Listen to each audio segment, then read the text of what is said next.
కేంద్ర ప్రభుత్వం ప్రధానమంత్రి నరేంద్ర మోడీ గారు ప్రతిసారి ఎలక్షన్లు అంటూ ఏమన్నా జరగంగానే తెల్లారే సిలిండర్ ధరలు పెట్రోల్ ధరలు పెంచుడు ఆయనకు అలవాటైపోయింది. ఇక్కడికి వస్తుంటే ఇప్పుడే వార్త వచ్చింది. దేశ చరిత్రలో వచ్చే సంవత్సరం అయితే సరిగ్గా 80 ఏళ్ళు నిండుతుంది భారతదేశానికి స్వాతంత్రం వచ్చి. 80 ఏళ్లలో ఎన్నడూ పెంచనంత పెద్ద ఎత్తున వాణిజ్య సిలిండర్ల మీద, అంటే హోటళ్లలో వాడే సిలిండర్ల మీద ఇవాళ రేట్ ఎంత పెరిగింది ఎరికేనా మీకు? తెలియదా? ఎగ్దమ్ ఒకటేసారి 993, అంటే 1000 రూపాయలు, 1000 రూపాయలు ఒక సిలిండర్ మీద పెంచి సామాన్యుడి నడ్డి విరిచి ఆ హోటళ్లలో పనిచేసే కార్మికులందరికీ ప్రధానమంత్రి గారు మేడే కానుక ఇచ్చిండు మీ అందరికీ. ఏది? 1000 రూపాయల సిలిండర్ ధర పెంపు.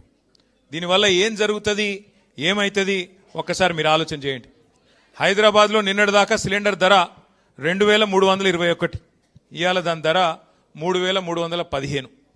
ఎన్నడూ ఈ భారతదేశంలో ఇంత పెద్ద ఎత్తున ఎవరు సిలిండర్ ధరలు పెంచలేదు. దీనితో ఇప్పుడు ఏమవుతుంది, హోటళ్లల్లో రెస్టారెంట్లలో పనిచేసే కార్మికులందరికీ దినదిన గండం అన్నట్టు వాళ్ళ పరిస్థితి.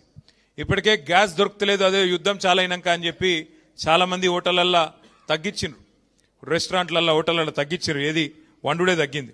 కానీ ఇవాళ సామాన్యుడు, ముఖ్యంగా లక్షలాది మంది పిల్లలు హైదరాబాద్లో బ్యాచిలర్లు ఇక్కడ ఐటీ ఉద్యోగాలు చేసుకుంటూ ఇతర ఉద్యోగాలు చేసుకుంటూ హోటళ్ల మీద మెస్సుల మీద ఆధారపడేటోళ్ళు ఉంటారు. వాళ్ళందరికీ ఇలా ఇబ్బంది, వాళ్ళందరికీ మరి ఆహారం ధర పెరిగిపోతుంది. అట్లాగే కేవలం వాణిజ్య సిలిండర్లు మాత్రమే కాదు, 5 కిలోల చిన్న సిలిండర్ల మీద కూడా ధర పెంచిండ్రు. 261 రూపాయలు దాని మీద కూడా పెంచిండ్రు. దాంతో ఏమవుతుంది, నిత్యావసర వస్తువులు ధరలు అవి మళ్ళీ ఒక్కసారి పెరిగిపోయే ప్రమాదం. ఇప్పటికే మీకు తెలుసు, రూపాయి విలువ పాతాళానికి పోతా ఉన్నది. ఇంకో దిక్కు సిలిండర్ల ధర ఆకాశంలోకి పోతున్నది.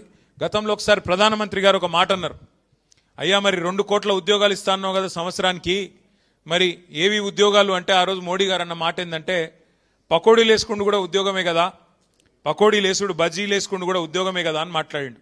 కానీ అలా పకోడీలు వేసుకుందామంటే కూడా వేసుకోలేని పరిస్థితి ఈ సిలిండర్ల ధర పెంచి వాళ్ళని కూడా చావగొట్టిన ఘనత కేంద్ర ప్రభుత్వానికి దక్కుతా ఉన్నది. అట్లాగే ఇంకొక మాట కూడా